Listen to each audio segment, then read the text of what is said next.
Hello students, मैं विशाल गुप्ता आपका teacher. इस वीडियो में मैं आपको क्लास 12 मैक्रो इकोनॉमिक्स का chapter number 9 problem of deficient demand and excess demand को आगे कंटिन्यू कराने जा रहा हूं।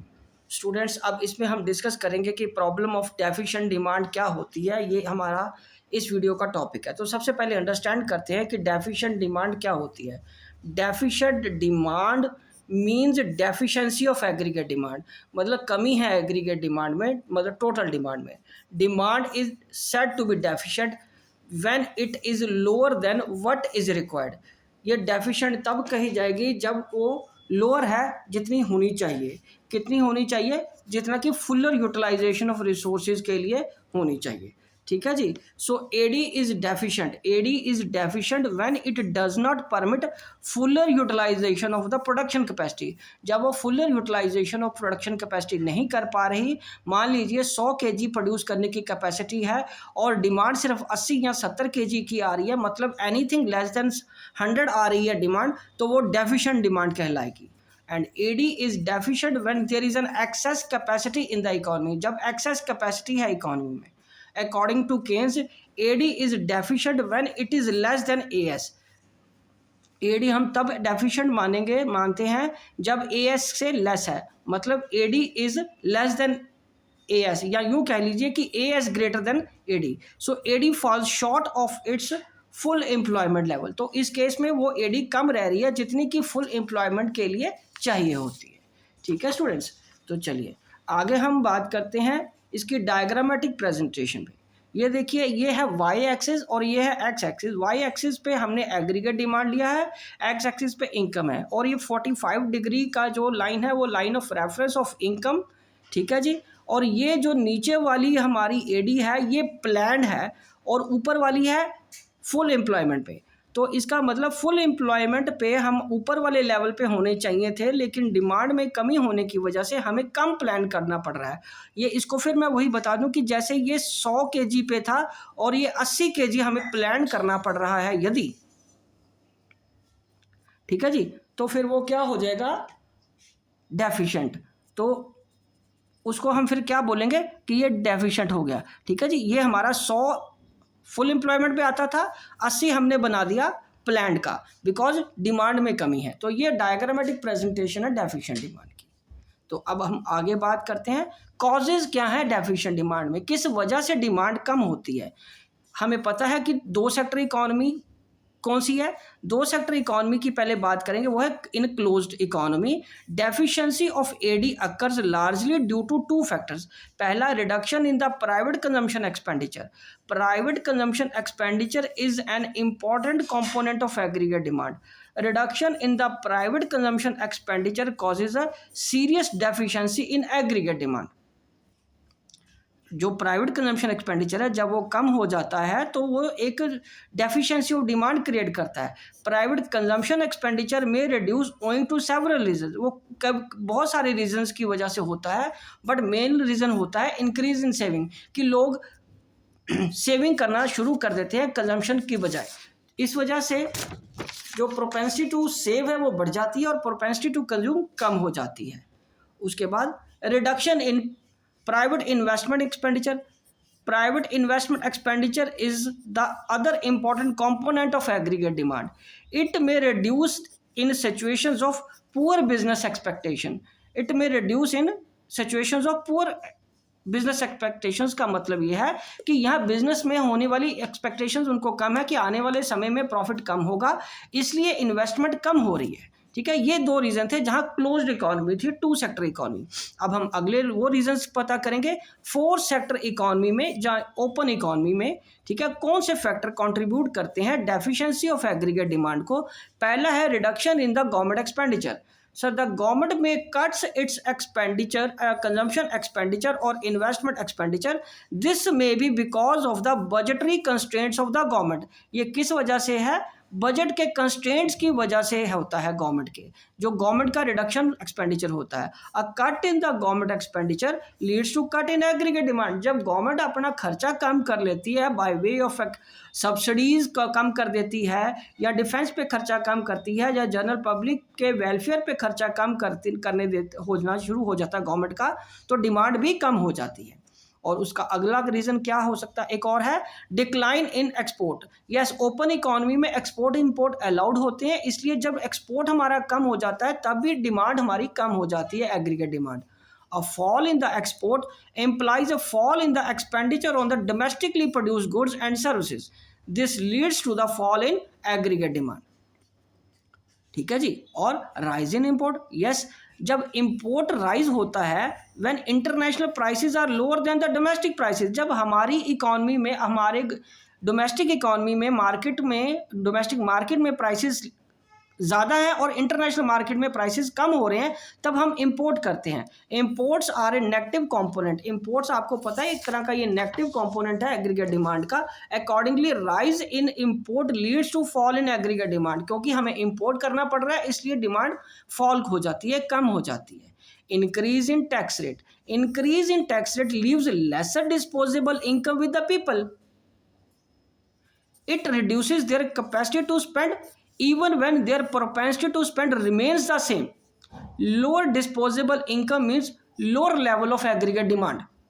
Increase in the tax rate. Tax rate के बढ़ने से क्या होता है, लोगों के पास जो डिस्पोजेबल इनकम है वो कम हो जाती है, जिसकी वजह से उनकी कैपेसिटी टू स्पेंड भी कम हो जाती है, और प्रोपेंसिटी टू स्पेंड कम होने की वजह से उनका डिस्पोजेबल इनकम से लेवल ऑफ एडी भी कम हो जाता है। So briefly we can say that the deficiency of demand is a situation when planned aggregate demand is lower than the full employment level.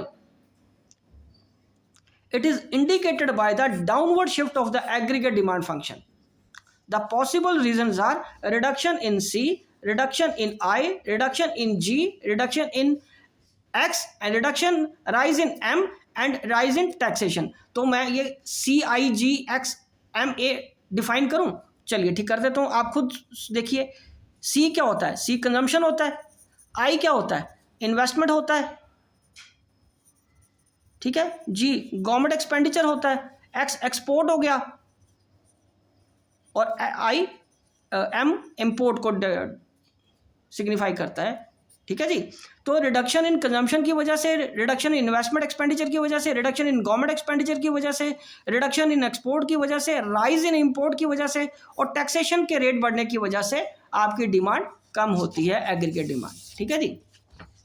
तो चलिए अब हम आगे डिस्कस करते हैं कॉन्सिक्वेंसेस क्या होते हैं डेफिशिएंसी ऑफ डिमांड के। 4 critical situations in the economy है। पहला अंडर एम्प्लॉयमेंट इक्विलिब्रियम आता है। यस, इक्विलिब्रियम तो आएगा बट वो अंडर एम्प्लॉयमेंट इक्विलिब्रियम होगा। Deficient demand leads to under employment equilibrium owing to the deficiency of aggregate demand. Producers are not able to utilize their resources. Producer अपने resources को utilize करने के लिए ready नहीं है। Planned output remains less than the potential output. Planned output है वो कम रहती है जितनी की potential output के होनी चाहिए।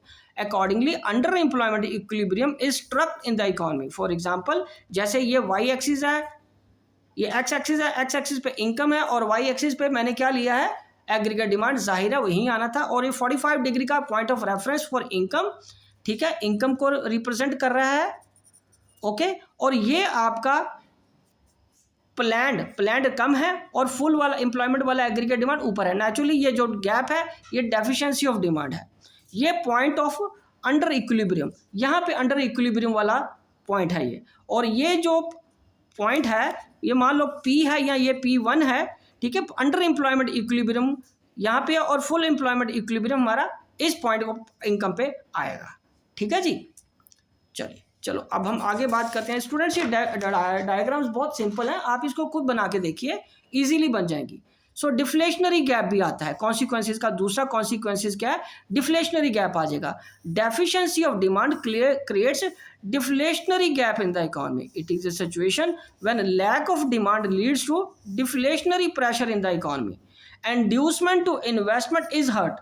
Low investment leads to low output, implying low income and low demand once again. The economy starts slipping into the deflationary spiral और low level of equilibrium trap.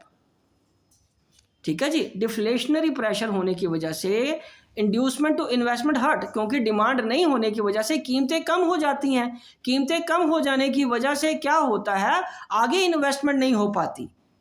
ठीक है, जिसकी वजह से फिर लो आउटपुट प्लान करनी पड़ती है और फिर लो इनकम का वो सर्कल चल पड़ता है और लो डिमांड फिर दोबारा शुरू हो जाती है। The income start slipping into deflationary spiral में चली जाती है और इक्विलिब्रियम लो इक्विलिब्रियम ट्रैप में फंस जाती है।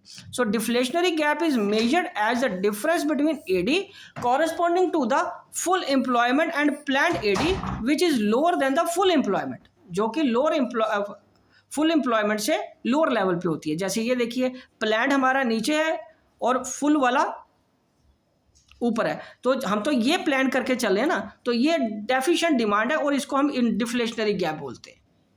ठीक है जी, डायग्राम वैसी है, बस एक जैसी है, बस उसको थोड़ा सा प्रेजेंट करना आना चाहिए रीजन के हिसाब से।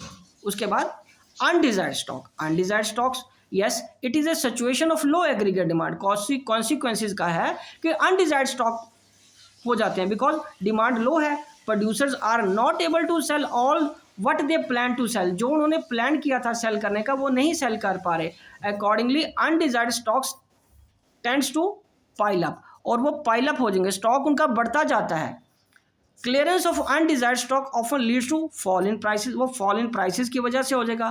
Fall in planned output ahead for the year, आगे प्लान्ड आउटपुट फिर कम हो जाएगा क्योंकि उनका पिछला सामान ही नहीं बिका, तो एक तो प्राइसेस कम हो जाएंगे, प्राइसेस क्या होंगे, कम हो जाएंगे, और दूसरा फिर वो अगले साल की जो आउटपुट है वो भी कम करेंगे, प्लान आउटपुट भी को भी वो कम प्लान करेंगे।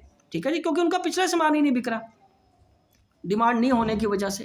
एंड नेक्स्ट कॉन्सिक्वेंस क्या है, loss of profit. Yes, deficiency of aggregate demand causes loss of profit. This happens because producers are not able to clear their stock, क्योंकि प्रोड्यूसर अपना स्टॉक क्लियर नहीं कर पा रहे। Undesired stock leads to price crash. Briefly, deficiency of demand hurt business expectations. Low business expectation leads to low investment and low level of income and employment. So overall level of economic activity reduces, overall जो level of economic activities है वो reduce हो जाता है and economy is caught in the low equilibrium trap. Low level of equilibrium trap में फंस जाती है, where low demand leads to low income.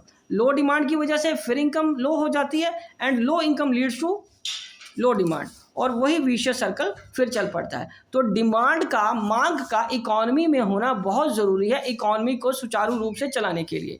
जब तक इकोनॉमी में डिमांड नहीं आएगी तब तक इकोनॉमी प्रॉस्पेरस नहीं हो पाएगी, इकोनॉमी एक जगह स्टैग्नेट हो जाएगी और रुकी रहेगी और ग्रोथ नहीं आएगी जीडीपी में भी। ठीक है जी, तो स्टूडेंट्स ये था हमारा topic problem of deficient demand. उसको हमने डिफाइन किया, डायग्रामेटिक प्रेजेंट किया, उसके कॉजेज समझे और उसके कॉन्सिक्वेंसेज को अंडरस्टैंड किया। ठीक है जी, तो अगली वीडियो में हम डिस्कस करेंगे प्रॉब्लम ऑफ एक्सेस डिमांड। तो इसके साथ ही मैं इस वीडियो को यहीं कंक्लूड करता हूं। आई होप कि आपको अच्छे से समझ आ गया होगा। आप इसी तरह मेरे चैनल को यदि सब्सक्राइब नहीं किया हुआ तो सब्सक्राइब कर लीजिए और वीडियोस देखते रहिए। ओके जी, डन।